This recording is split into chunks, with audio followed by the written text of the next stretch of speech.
It is a Monday in high school football, which means we have rankings again. My name is Cade Nissen, content marketer here at IA Sports, and today I will be releasing rankings for all classes again. If you're not looking for the Class A rankings, which is what this video is, be sure to head back to our homepage on YouTube and go find the class you're looking for. But yeah, we've got rankers across all 7 classes. I'm simply the middleman, just explaining it all and trying to put it into words for you guys. And we're excited to continue with this content all year. We hope you enjoy it, and we appreciate you guys for the support. So without further ado, like I said, this is Class A, as you can see. We'll head into 16 through 11 for Class A. 16, Kingsley Pearson. They had that top 16 matchup with Logan Magnolia last week, and they fell 42-12. Just not enough to quite knock them out. They got Bo Goodwin at the helm, who's a playmaker, and you know, Logan Magnolia might prove to be a pretty quality team. So that's not a loss that we're too worried about to knock them out quite yet. But speaking of a team new to the rankings, Mount Air. They make their debut after beating Wayne 42-0. Again, that team is 2-0 Mount Air, so they will hop in at number 15. At number 14, we just talked about them, Logan Magnolia. They picked up a win over number 16 Kingsley Pearson in a pretty convincing fashion last week. Again, that one was 42-12, so Logan Magnolia, you will move up a spot. At number 13, Columbus Community. They beat Wapello 49-6. That was a team that lost in week 1, bounces back, gets a nice win in week 2, so they will hold down that spot.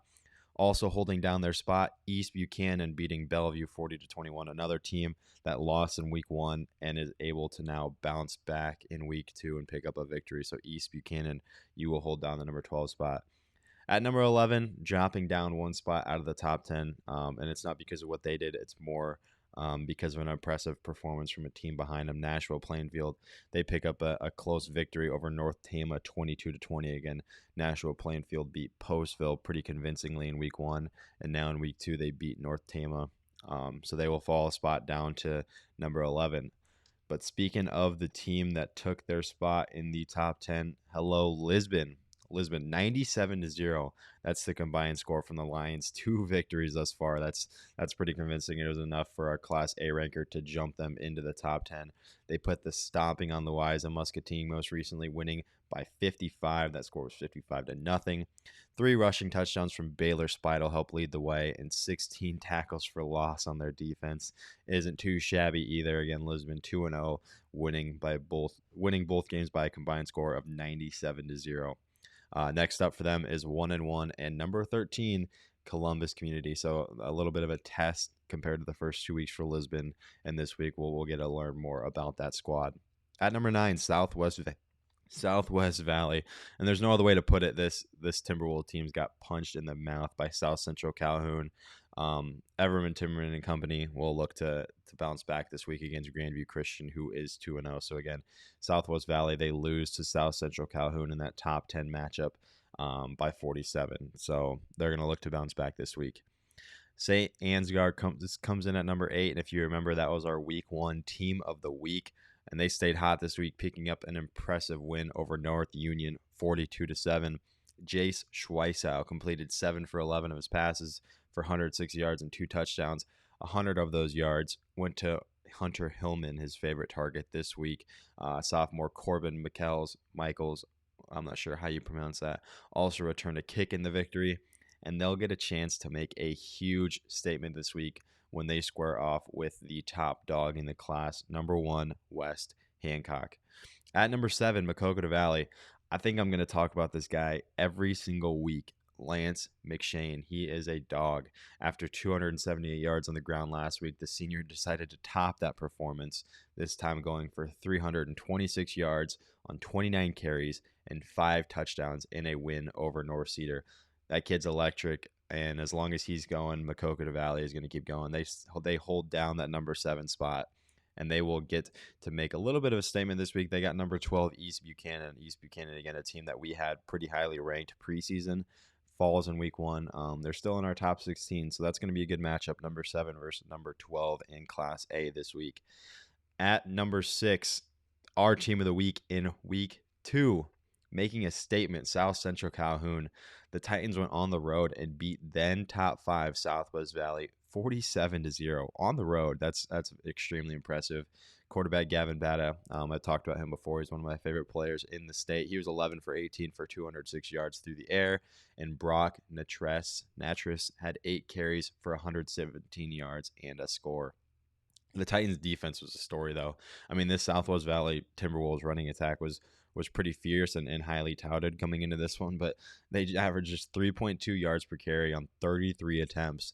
And not only that, but the Titan defense only allowed Evan Timmerman to complete 3 of his 12 passes.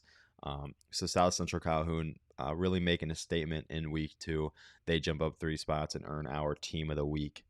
Next up for them is 1-1 Riverside. So without further ado, let's hop into the top 5. Lots of familiar faces. I don't think we have a new team. No, we do. Northland, new team in the top 5, but a lot of familiar faces besides that.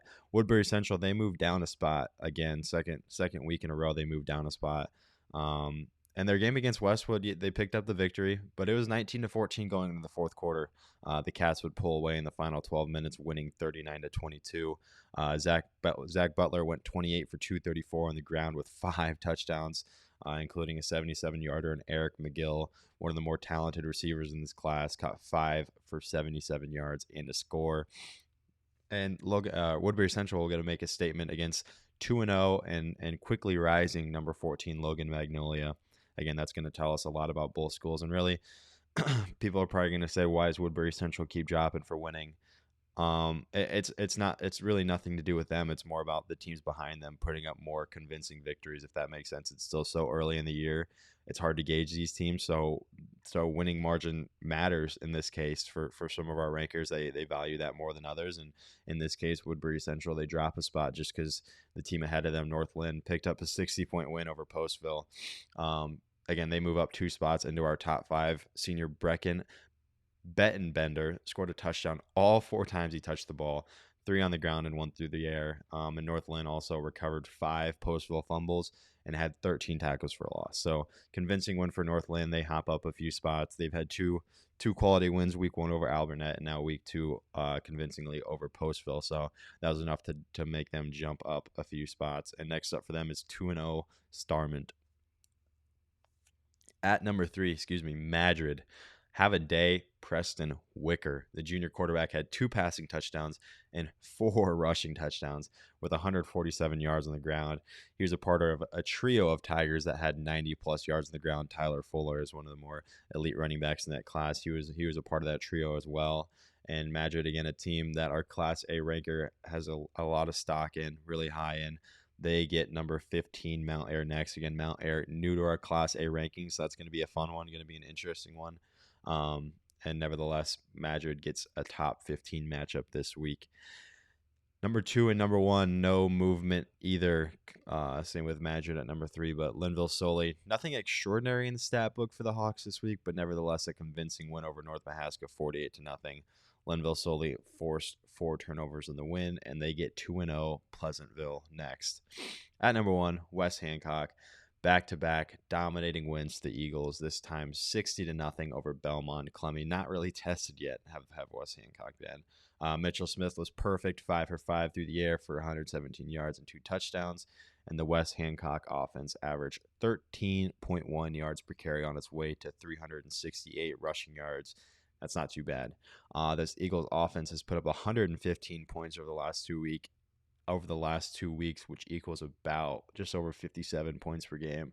That's going to win you a lot of games. But this week, I tell you what, they got number 8 St. Ansgar, and that's a team that's hot. That's a team that's playing well. So it's going to be an interesting test, and I've said it before. We're gonna figure out a lot about both those teams after West Hancock really hasn't been pushed yet at all. So that's it. That'll round up our Class A rankings. Hope you enjoyed. Be sure to leave a comment if you agree, disagree. We want to hear what you guys think. But yeah, we hope to catch you guys next week. Be sure to go check out the other rankings across all classes, and we appreciate you guys for tuning in. Have a good one.